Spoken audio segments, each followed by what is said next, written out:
இப்போ பாருங்கள், நான் ஸ்பூனால் எடுத்து காட்டுறேன் எவ்வளோ அழகாக வருதுன்னு சொல்லிட்டு. அவ்வளோ சூப்பராக இருக்கும்.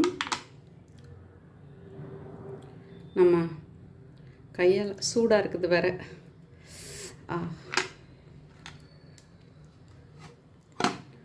அழகாக சூப்பராக வரும். நீங்கள் ட்ரை பண்ணிவிட்டு கட்டாயமாக சொல்லுங்கள். Hello hi, welcome to Kokila's kitchen. இன்றைக்கி நம்ம கிச்சனில் ஒரு சூப்பராக நேந்திரம் பழம் வச்சு ஒரு ஸ்வீட் பார்க்கலாம். ஆக்சுவலி பாக்கியலட்சுமியில் வந்ததுக்கப்புறம் நிறைய பேர் இதை செய்தாங்க. அதில் பார்க்கும் பொழுது தான் எனக்கும் செய்யணும்னு ஆசை வந்துச்சு. ஸோ நான் அதே மாதிரி இன்ஸ்டாவில் பார்த்த மாதிரி தான் செய்ய போகிறேன். ஸோ டேஸ்ட் எப்படி வருதுன்னு பார்க்கலாம். நான் ஒரு நேந்திரம் பழம், கொஞ்சமாக முந்திரி, அதுக்கப்புறம் நெய் எடுத்திருக்கேன் தேங்காய் பால் செய்கிறதுக்காக. இதை தேங்காய் கீனி எடுத்து வச்சுருக்கேன். ஃபஸ்ட்டு மிக்சியில் நான் தேங்காவை அரைச்சி தேங்காய் பால் எடுத்துட்டு அதுக்கப்புறமேட்டு வாழைப்பழத்தை நான் மிக்சியில் போட்டு அரைக்க போகிறேன். ஃபஸ்ட்டு மிக்சி ஜாரில். அடுத்து ஏலக்காய், நாட்டு சர்க்கரை இல்லைன்னா நம்ம நார்மல் சர்க்கரையும் யூஸ் பண்ணிக்கலாம்.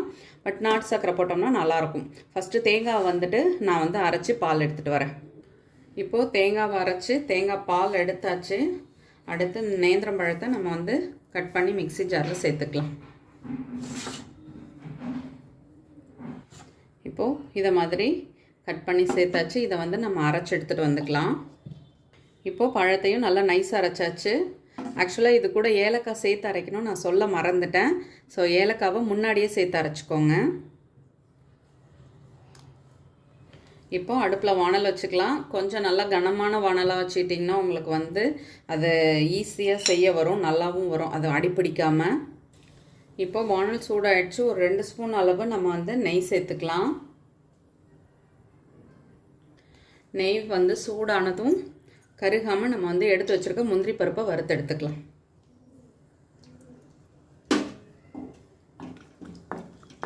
முந்திரி பருப்பு நல்லா வறுந்துடுச்சு, எடுத்துக்கலாம்.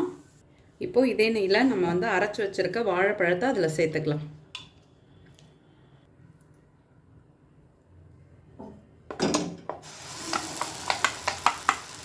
நான் ஸ்வீட்டுன்றதுனால தான் கம்மியாக செய்கிறேன். நீங்கள் வேணும்னா ஜாஸ்தி செய்யணுன்னா கூட செய்துக்கலாம். இதை நெய்யில் நல்லா ஒரு 2-3 மினிட்ஸ் நல்லா வதக்கிக்கலாம்.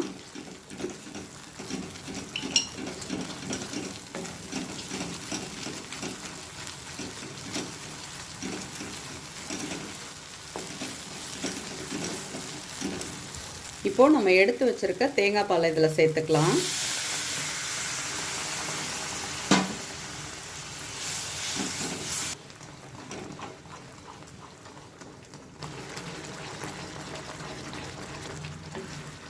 கொஞ்சம் நல்லா கிளறிக்கிட்டே இருந்தோம்னா அந்த வாழைப்பழம் கட்டி இல்லாமல் நமக்கு நல்லா கிடச்சிடும். இப்போது இந்த ஸ்டேஜில் நம்ம நாட்டு சர்க்கரை இதில் சேர்த்துக்கலாம். உங்களுக்கு எவ்வளோ டேஸ்ட்டுக்கு தகுந்த அளவு நீங்கள் சேர்த்துக்கோங்க.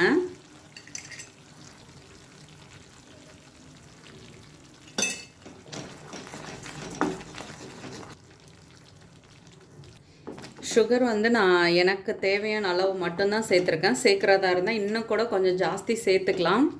நான் ஜாஸ்தி வேண்டான்றதுனால எனக்கு தகுந்த மாதிரி சேர்த்துக்கிட்டேன். ஆக்சுவலாக இந்த கலரே அது மாறிடும். அந்த சர்க்கரை அளவுக்கு கலர் மாறும். நான் ஒரு பாதி சுகர் மட்டும்தான் போட்டுக்கிட்டேன். நீங்கள் மற்றதெல்லாம் சேம் தான். சுகர் மட்டும் நமக்கு எவ்வளோ தேவையோ அவ்வளோ சேர்த்துக்கலாம். இப்போ இதை கொஞ்சம் நேரம் நல்லா கிண்டிகிட்டே இருக்கணும். கிண்டி வரும் பொழுது அதிலேருந்து நெய் வெளில வர ஆரம்பிக்கும். அந்த ஸ்டேஜில் நம்ம நிறுத்திக்கலாம். இப்போது ஓரளவுக்கு நல்லா திக்காக ஆகிடுச்சு. இன்னும் வேணும்னாலும் நம்ம இன்னும் கொஞ்சம் நேரம் கூட வச்சுருக்கலாம். இப்போது இங்கே பாருங்கள், சூப்பராக ரெடி ஆகிடுச்சு. நம்ம வேணும்னா கொஞ்சமாக நெய் சேர்த்துக்கிறதுனாலும் சேர்த்துக்கலாம். லாஸ்ட்டாக ஒரு ஸ்பூன் நெய்.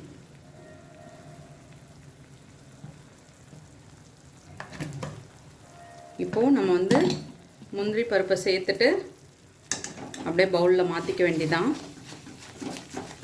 நம்ம எந்த மாவுமே சேர்க்கல, ஆனால் சூப்பராக வருது பாருங்கள்.